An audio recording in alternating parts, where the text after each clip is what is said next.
जब बोर्ड के एग्जाम में कुछ दिन बचे हों तब उसके लिए daily checklist, last minute revision, exam day strategy and panic control formula क्या होना चाहिए आज की वीडियो में जानेंगे। तो चलिए शुरू करते हैं। Hello everyone, welcome back to study with Niharika. Last के कुछ दिनों का डेली चेकलिस्ट क्या होना चाहिए? डेली रूटीन होना चाहिए आपका। सुबह 6 से 6:30 बजे तक कीवर्ड रिवीजन, 6:30 से 7:30 के बीच में टॉप 20 क्वेश्चन, 7:30 से 8 बजे के बीच में केस स्टडीज रिवीजन, और रात के 8 से 8:30 के बीच में आंसर राइटिंग प्रेजेंटेशन की प्रैक्टिस, एंड 8:30 से 9 बजे के बीच में सैम्पल पेपर का कुछ सेक्शन। अब बात करते हैं फाइनल चैप्टर्स पे हमें किस चीज़ तरह फोकस करना चाहिए। फॉर एन एग्जांपल, जैसे आपको मोस्ट इंपॉर्टेंट चैप्टर हो गया organising, directing, financial management, marketing principles. इन चैप्टर्स को अच्छे तरीके से इनके कीवर्ड्स नोट्स बना के पूरी तरीके अच्छे तरीके से याद करना चाहिए। अब बात करते हैं हमें लास्ट के डेज में क्या स्केड्यूल फॉलो करना चाहिए। जैसे हमें इंटेंसिव प्रैक्टिस करनी चाहिए, top 20 question, 4 case study, mock test, Saturday Sunday को इस तरीके से हमें ये चीज़ फॉलो करनी चाहिए। अब बात करते हैं एग्जाम के दिन की परफेक्ट स्ट्रेटजी क्या होनी चाहिए।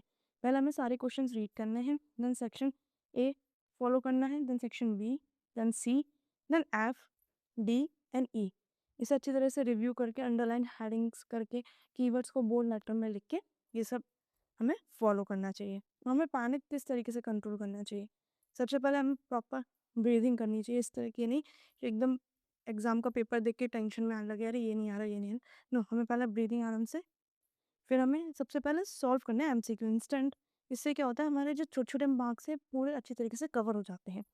फिर हमें अपनी मेमोरी के लिए जो हमें स्टार्टिंग के 15 मिनट्स मिलते हैं उसमें हम अपने क्वेश्चंस पढ़ के हल पेंसिल से टेबल ड्रॉ कर ली, इसका चार्ट सा बना लिया, हल्का सा, मतलब हल्का सा एक माइंड में मेमोरी के लिए कि हाँ ये चीज़ हमें आती आती है। देन हमें क्या करना चाहिए, हमें उसे फिर अपने टाइम के अकॉर्डिंग सेक्शन वाइज सॉल्व करना चाहिए। फाइनल मेमोराइजेशन चेकलिस्ट किस तरीके से होना चाहिए कि हमने नंबर्स में हमने जैसे डेप्थ इक्विटी रेशियो पढ़ लिया है, करंट रेशियो पढ़ लिया, मैस्लो के कितने रूल्स होते हैं, फेलोइल किस कितने होते हैं, टेबल्स पढ़ ली, मार्केटिंग, सेलिंग, डेलीगेशन, डिसेंट्रलाइजेशन की कैसे होनी चाहिए, डायग्राम कैसे हैं, स्कैलर शेयरिंग के, केसेस स्टडीज कैसी हैं हर चैप्टर्स के, एंड कीवर्ड्स किस तरीके के हैं।